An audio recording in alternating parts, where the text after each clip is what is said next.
স্বাগত দর্শক, চ্যানেল 24 এর নিয়মিত আয়োজন এটিআই টাইলস নিবেদিত নিউজ এক্সপ্রেসে, powered by RICL TMX steel. আর সাথে আছি আমি আতিকুর রহমান। 55 বছরে বাংলাদেশ বিজয় দিবসে মুক্তিযুদ্ধের বীর শহীদদের শ্রদ্ধায় স্মরণ করছে জাতি। এতদিনেও দুর্নীতি ও শোষণ বৈষম্যহীন দেশ করার স্বপ্ন অধরা রয়ে গেছে। তাই জাতীয় স্মৃতিসৌধে শ্রদ্ধা জানাতে আসা মানুষজন বললেন, আর কতদিন ঐক্যের সংকটে ভুগবে জাতি? খুব বেশি দেরি হয়ে যাওয়ার আগে বাংলাদেশ প্রশ্নে এক থাকার আহ্বান তাদের।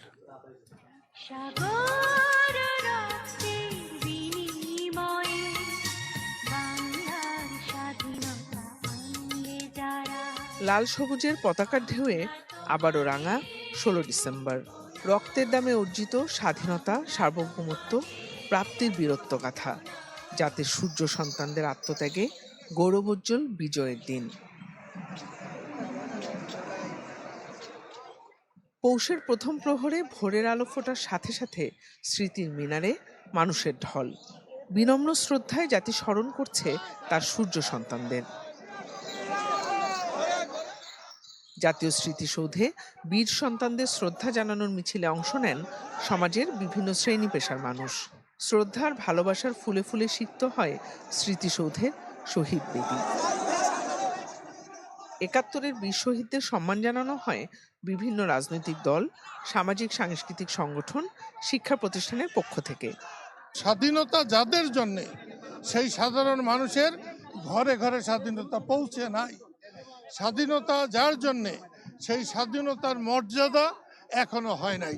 আমরা সাম্যের সমাজ চাই, মানবিক মর্যাদার সমাজ চাই, সামাজিক ন্যায় বিচারের সমাজ চাই।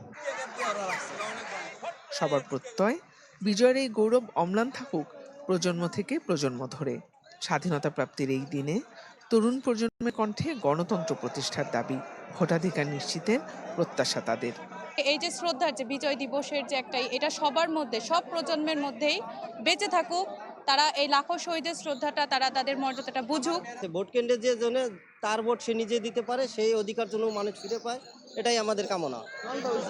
বিজয়ের 55 বছরে বাংলাদেশ দুর্নীতি ও শোষণ বৈষম্যহীন দেশ করতে ঐক্যের সুরে এগিয়ে যাওয়ার প্রত্যয় উঠে আসে সাধারণ মানুষের কণ্ঠে। বিজয়ের 54 বছরে দাঁড়িয়ে সাধারণ মানুষের প্রত্যাশা কেবল অতীত স্মরণ নয়, বরং তার চেতনার আলোয় একটি সুষ্ঠু নিরপেক্ষ নির্বাচন আর গণতান্ত্রিক অধিকার পূর্ণ নিশ্চিত করা। জিনিয়া কবির সূচনা, চ্যানেল 24, জাতীয় স্মৃতিসৌধ, সাভার। এর আগে জাতীয় স্মৃতিসৌধে শ্রদ্ধা জানান রাষ্ট্রপতি ও প্রধান উপদেষ্টা। শ্রদ্ধা জানিয়ে উপদেষ্টারা বলেন, নির্বাচন প্রতিহত করতে কাজ করছে একটি শক্তি, চেষ্টা করছে পেছন থেকে আঘাত করার। 55তম মহান বিজয় দিবসের প্রথম প্রহর। ৩১ বার তোপধ্বনির মাধ্যমে শুরু হয় রাষ্ট্রীয় আনুষ্ঠানিকতা।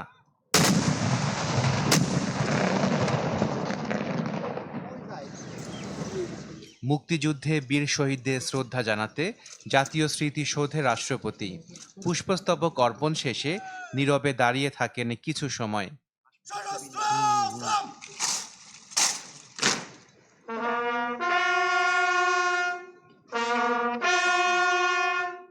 রাষ্ট্রপতির স্মৃতিসৌধ প্রাঙ্গণ ছাড়লে শ্রদ্ধা নিবেদন করেন প্রধান উপদেষ্টা।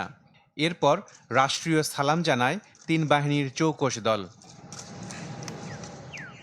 শ্রদ্ধা জানিয়ে উপদেষ্টারা বলেন, ৭১-এর স্বপ্ন বাস্তবায়িত না হবার কারণেই ২৪শে গণ অভ্যুত্থান। আমাদের প্রচেষ্টা হচ্ছে শান্তিপূর্ণভাবে লোকে ভোট দিতে পারবে। এখন এইটাকে ব্যাহত করার জন্য তো একটা শক্তি সমাজে কাজ করছে, জনগণকে ভীত করে ফেলার একটা প্রচেষ্টা চলছে। সরকারের দায়িত্ব হচ্ছে জনগণকে আশ্বস্ত করা। 16 ডিসেম্বরের যে প্রত্যয়, সেটা আমাদের মধ্যে ছিল দেখেই আমরা এই ঐতিহাসিক জুলাই গণ অভ্যুত্থানের মাধ্যমে বাংলাদেশকে পুনর্নির্মাণের একটা সুযোগ করে নিতে পেরেছি। রাষ্ট্রীয় আনুষ্ঠানিকতা শেষে সর্বস্তরে শ্রদ্ধা নিবেদনের জন্য উন্মুক্ত করে দেয়া হয় স্মৃতিসৌধ প্রাঙ্গণ। এরপর শ্রদ্ধা জানায় বিভিন্ন রাজনৈতিক দল, সামাজিক ও সাংস্কৃতিক সংগঠন সহ নানা শ্রেণী পেশার মানুষ। বিজয়ের ৫৪ বছর পরেও গণতন্ত্র, মানবাধিকার, আইনের শাসন, অর্থনৈতিক মুক্তি নিয়ে সাধারণ মানুষের প্রত্যাশা এবং প্রাপ্তির মধ্যে রয়েছে বিস্তর ফারাক। তাদের প্রত্যাশা 24-এর 5 আগস্ট পরিবর্তিত বাংলাদেশে অবস্থার উন্নতি হবে। সেক্ষেত্রে অগ্রণী ভূমিকা পালন করতে হবে রাজনৈতিক দলগুলোকে। জাতীয় স্মৃতিসৌধ থেকে আশাকেন প্রিন্স, চ্যানেল 24, ঢাকা। পলাতক শক্তির চোরাগুপ্তা হামলা ছাড়াও আরো কঠিন পরিকল্পনা আছে। নির্বাচনের আগেই তারা ফিরতে চায়, তাই তরুণদের রক্ষা করতে দেশবাসীর প্রতি আহ্বান জানিয়েছেন প্রধান উপদেষ্টা। বিজয় দিবসে জাতির উদ্দেশ্যে দেয়া ভাষণে অধ্যাপক ইউনূস বলেছেন, সন্ত্রাস করে গণতান্ত্রিক অগ্রযাত্রা থামানো যাবে না। যারা ভোটে বাধা দেবে তাদের প্রতিহত নির্দেশও দেন ডক্টর ইউনূস।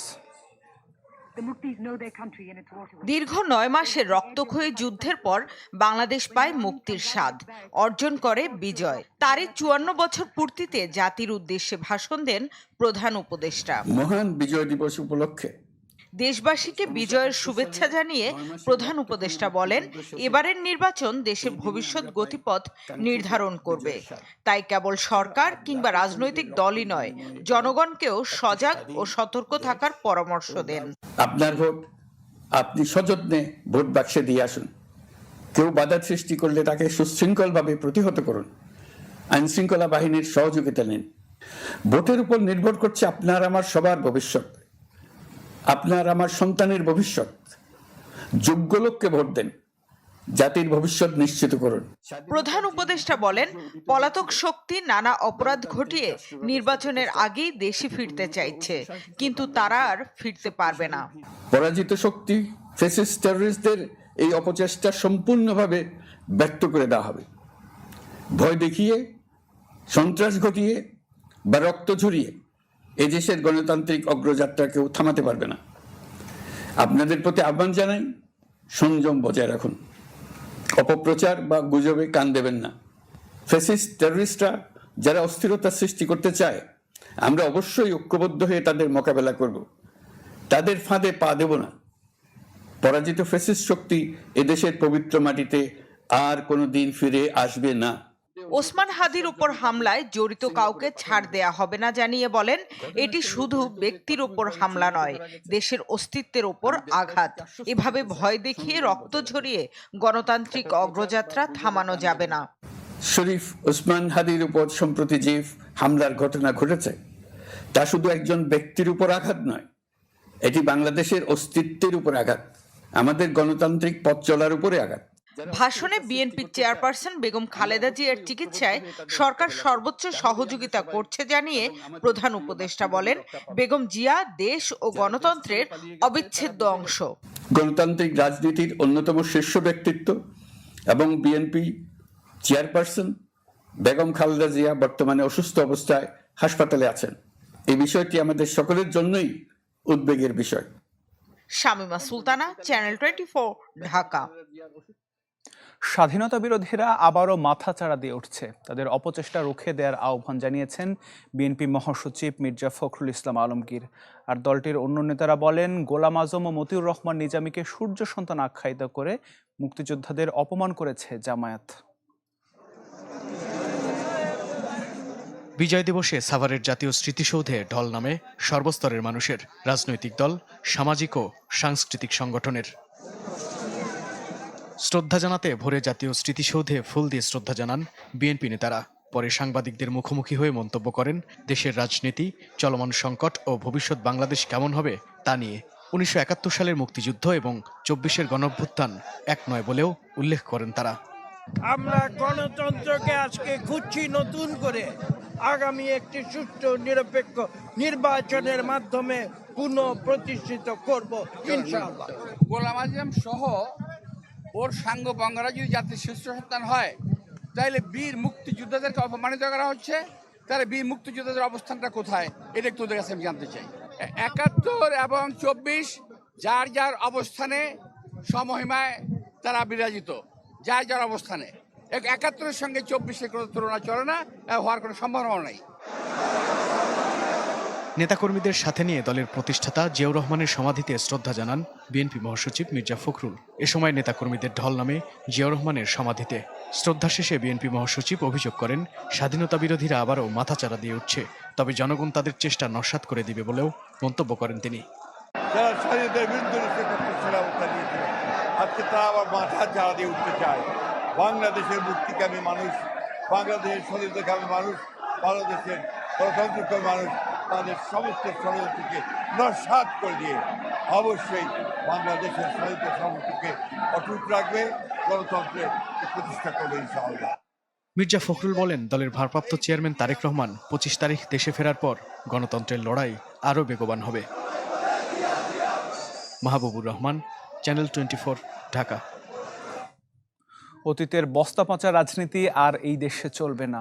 সেই রাজনীতির পাহারাদারদের জনগণ গ্রহণ করবে না বলে মনে করেন জামায়াত আমির ডাক্তার শফিকুর রহমান। অভিযোগ করেন, পালিয়ে গেলেও দেশকে অস্থিতিশীল করতে চেষ্টায় আওয়ামী লীগ। মহান বিজয় দিবস উপলক্ষে রাজধানীতে জামাত ইসলামীর যুব ম্যারাথনের এই আয়োজন। উদ্বোধনী অনুষ্ঠানে দলটির নেতারা দাবি করেন, জুলাই বিপ্লবে তারুণ্যের বিজয়ের মাধ্যমে অবসান হয়েছে পুরনো সংস্কৃতির। আমরা ঐক্যবদ্ধ আছি, চক্রান্ত আর ষড়যন্ত্রের মোকাবেলায় আমাদের ইস্পাত কঠিন এই ঐক্য এই জাতিকে নির্দেশনা দেবে ইনশাআল্লাহ। আমাদের বাংলাদেশকে আমরা একটি সমৃদ্ধ বাংলাদেশে পরিণত করবো ইনশাআল্লাহ। এছাড়া তারা এখানে বলছেন যে বাংলাদেশ জামাত ইসলাম যদি ক্ষমতায় আসে, বাংলাদেশের জনগণ যদি তাদেরকে। প্রধান অতিথির বক্তব্যে জামাত আমির অভিযোগ করেন, সোনার বাংলা গড়ার আশ্বাস দিয়ে স্বাধীন বাংলাদেশকে শ্মশান বানিয়েছিল আওয়ামী লীগ। মন্তব্য করেন, দল নয়, আগামী জাতীয় নির্বাচনে জয় হবে দেশের জনগণের। ঘোষণা দেন নতুন ধারার রাজনীতি চালুর। একটি পরিবার, গোষ্ঠী এবং সর্বোচ্চ একটা দলকেই তারা বাংলাদেশের মালিক এবং জমিদারে পরিণত করেছিলেন।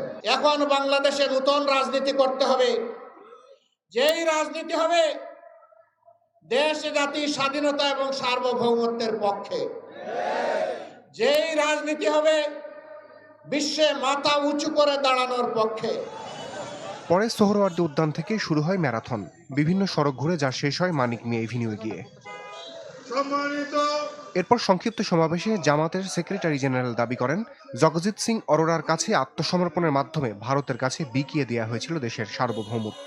অরোরার কাছে নিয়াজিকে আত্মসমর্পণ করতে হয়েছিল, তার অর্থ পাকিস্তানি সৈন্যরা ভারতের কাছে আত্মসমর্পণ করেছে, মুক্তিযোদ্ধাদের কাছে নয়। তিনি বলেন, বিজয় মানে শুধু একটি স্বাধীন ভূখণ্ডই নয়, রাজনৈতিক ও অর্থনৈতিক মুক্তিও। আমি জনতার নতুন বাংলাদেশ গড়ার স্বপ্নকে আমরা বিজয়ী করি। রমিজ হুসাইন, চ্যানেল 24, ঢাকা। 54 বছর পরেও মুক্তিযুদ্ধের প্রশ্নের সুরাহা করা যায়নি। ফিরে এসেছে বিভাজনের রাজনীতি। জাতীয় নাগরিক পার্টি এনসিপির আহ্বায়ক নাহিদ ইসলাম কথা বলেছেন। বিজয় দিবস উপলক্ষে দলটির আগ্রাসন বিরোধী যাত্রার শেষে কথা বলেন তিনি। বলেন, ইসলাম ও মুক্তিযুদ্ধকে মুখোমুখি দাঁড় করানো যাবে না। এই প্রশ্নে বিভক্তকারীরা ফ্যাসিবাদ কায়েম করতে চায় বলেও মন্তব্য করেন তিনি। এ সময় এনসিপির সদস্য সচিব আখতার হোসেন বলেন, বাংলাদেশে বিজয় দিবসে নরেন্দ্র মোদীর বক্তব্য ইতিহাস বিকৃতির শামিল। এই বক্তব্য প্রত্যাহারের দাবি জানান তিনি। রাজধানীর বাংলা মোটর থেকে শুরু হয়ে শাহবাগ, কাঁটাবন, নীলক্ষেত ও ঢাকা বিশ্ববিদ্যালয় ঘুরে শাহবাগে গিয়ে শেষ হয় এনসিপির আগ্রাসন বিরোধী যাত্রা।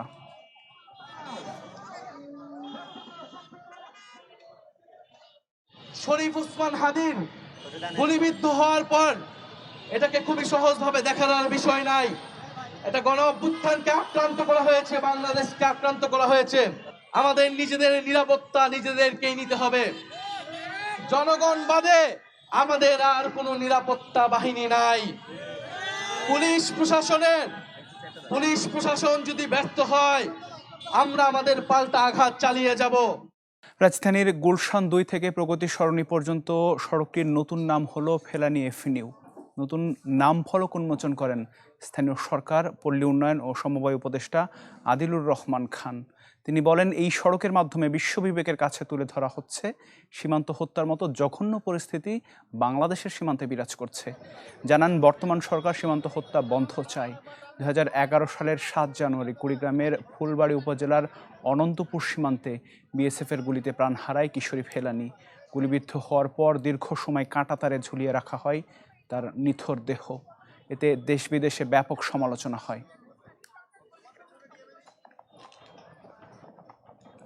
হাদির উপর হামলাকারীরা পালিয়েছে ময়মনসিংহ সীমান্ত দিয়ে। তাতে সহযোগিতা করে ফিলিপ নামে স্থানীয় এক মানব পাচারকারী। এমন গুঞ্জনের পর নড়ে চড়ে বসেছে আইনশৃঙ্খলা বাহিনী।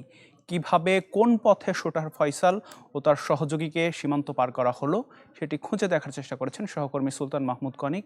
আর ক্যামেরায় ছিলেন নাজমুস সাকিব।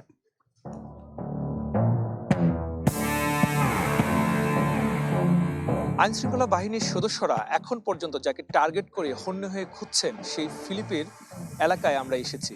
বুটিয়াপাড়ায় এখানে ভারতের কাঁটাতারের বেড়া রয়েছে এবং তার নিচে ছোট বড় অসংখ্য বড় গর্ত রয়েছে, যেগুলি দিয়ে ধারণা করা হচ্ছে মানব পাচার কিংবা চোরাকারবারি হয়ে থাকে। উত্তর মিলবে একমাত্র ফিলিপকে ধরার পরে, যে হাদির উপর হামলাকারীরা এই সুড়ঙ্গ দিয়েই পার হয়ে গিয়েছেন ভারতে নাকি এখনো বাংলাদেশে আছে। হঠাৎ আলোচনায় আসা ফিলিপের হালুয়াঘাট সীমান্ত বাড়িতে চ্যানেল 24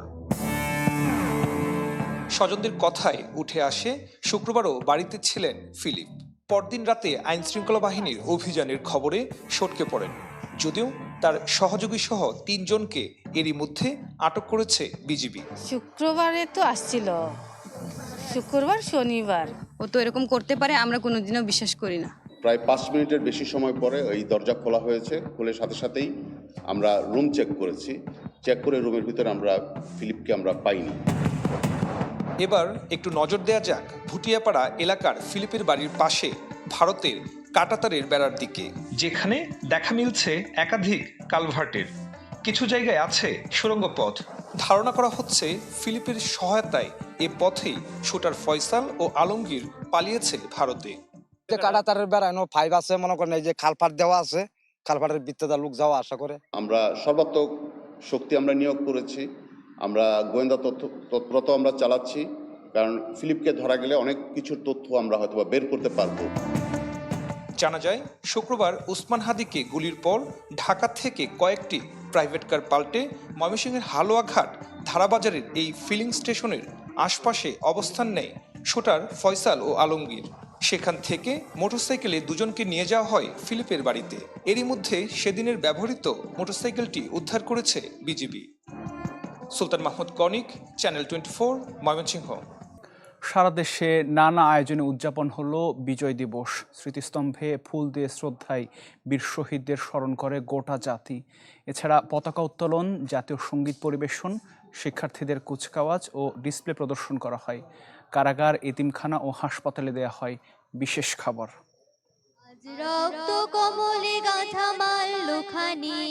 এই ভোটটা অন্যরকম, যে আলো কথা বলে রক্তে ভেজা বাংলাদেশের। বিজয়ের এই দিনে সূর্যোদয়ের সাথে খুলনার গল্লামারী স্মৃতিসৌধে ফুলেল শ্রদ্ধা জানান বীর মুক্তিযোদ্ধারা। পরে প্রশাসনের কর্মকর্তা সহ ঢল নামে সাধারণ মানুষের।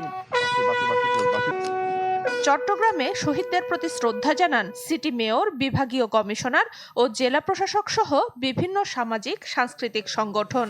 শিক্ষার্থীদের অংশগ্রহণে জেলা স্টেডিয়ামে হয় বিজয় দিবসের কুচকাওয়াজ। যারা আমাদেরকে একটি নতুন দেশ, নতুন মানচিত্র এনে দিয়েছিল, তাদের সকলের প্রতি জানাচ্ছি কৃতজ্ঞতা। স্মৃতিসৌধ যেভাবে বছরে একদিন সুসজ্জিত হয়, মুক্তিযোদ্ধারাও বছরে এক বিশেষ দিনে এভাবে সুসজ্জিত এবং এভাবে মূল্যায়ন করা হয়। রাজশাহী জেলা পুলিশ লাইন্সে দিনের শুরুটা হয় 31 বার তোপধ্বনির মাধ্যমে। এরপর মুক্তিযুদ্ধ স্মৃতি স্টেডিয়ামে জাতীয় পতাকা উত্তোলন ও শিক্ষার্থীদের কুচকাওয়াজ সহ ছিল নানা আয়োজন। বরিশালে শ্রদ্ধা জানায় প্রশাসন সহ বিভিন্ন সামাজিক ও সাংস্কৃতিক সংগঠন। সবার প্রত্যাশা বৈষম্যহীন গণতান্ত্রিক বাংলাদেশের। কল্যাণকর বাংলাদেশ দেখতে চাই, যে বাংলাদেশ হবে বৈষম্যহীন, যে বাংলাদেশে কোনো ফ্যাসিস্টের জন্ম হবে না। বাংলাদেশের স্বাধীনতার সার্বভৌমত্ব কেউ কোনো হস্তক্ষেপ করতে চায়, তাহলে আজকের প্রজন্ম সেইভাবেই তাদের বিরুদ্ধে লড়াই করে এই জাতির বিজয়কে ছিনিয়ে আনবে এবং এই জাতি বিশ্বের বুকে মাথা তুলে দাঁড়াবে। জাতির সূর্য সন্তানদের বিনম্র শ্রদ্ধায় স্মরণ করে সিলেট, ময়মনসিংহ ও রংপুরের মানুষ। দাবি জানান মুক্তিযুদ্ধের আদর্শে দেশ গড়ার। আমার নতুন প্রজন্মের কাছে জানিয়ে দিতে হবে 71 আমার বুনিয়াদ। এই বুনিয়াদের উপরে দাঁড় করিয়ে আমি একটি আধুনিক, প্রগতিশীল, একটি মুক্তমনা বাংলাদেশের লক্ষ্যে কাজ করে যাচ্ছি। স্বাধীনতার যে চেতনা থেকে আমরা উদ্বুদ্ধ হই, যাতে আগামীর একটি সুন্দর বাংলাদেশ আমরা পাই। এছাড়া নওগাঁ, কুষ্টিয়া, নাটোর, পাবনা ও গোপালগঞ্জ সহ সারা দেশে ছিল মুক্তিযোদ্ধাদের সংবর্ধনা, বিজয় র্যালি, চিত্রাঙ্কন প্রতিযোগিতা সহ নানা আয়োজন। সঞ্জিদা শান্তা, চ্যানেল 24। শরীয়তপুরের বীর মুক্তিযোদ্ধা আব্দুল মান্নান খানের কবরে আগুন দিয়েছে দুর্বৃত্তরা। এটিকে কবর ও মুক্তিযোদ্ধাদের অবমাননা বলছেন স্বজন ও স্থানীয়রা। আর ঘটনা তদন্ত করে ব্যবস্থা নেওয়ার আশ্বাস দিয়েছে প্রশাসন। শরীয়তপুর সদর উপজেলার চর নিয়ামতপুর গ্রাম। এখানকার এই কবরেই শুয়ে আছেন বীর মুক্তিযোদ্ধা আব্দুল মান্নান খান। 2010 সালে মৃত্যুর পর নিজ বাড়িতেই চিরনিদ্রায় শায়িত করা হয় তাকে। কিন্তু বিজয় দিবসের ভোরে কে বা কারা কবরের উপর পাটখড়ি, গাছের ডালপালা ও পাতা জড়ো করে আগুন ধরিয়ে দেয়। ঘুম থেকে উঠে স্বজনরা দেখতে পান কবরের উপর ছড়িয়ে আছে সদ্য নিভে যাওয়া আগুনের ছাই। আর স্বাধীনতাকে তারা মানে না, এই জন্য একজন মুক্তিযোদ্ধার কবরের উপর আগুন দেওয়া হয়েছে। যারাই আগুন দিছে তাদের কঠিনত বিচার হওয়া উচিত, এটা মনে করি, কারণ এটাকে স্বাধীনতা অপমান করে। রাত্রে কয়টা বাজে আগুন দিছে জানেন? আমরা ঘুম থেকে 7টা বাজে উঠছে, ওইটা দেখি আগুনের ছাই পড়ে রয়েছে। কেন দিছে, কি উদ্দেশ্যে দিছে আমরা তো আর জানি না। এই 16 ডিসেম্বরে কেন হেরা এই কবর আসপানে এর কবরের উপরে আগুন দিল, এটা আমাকে জানার বিষয়। আপনারা তদন্ত করে এটা একটা সুষ্ঠু বিচার করবেন।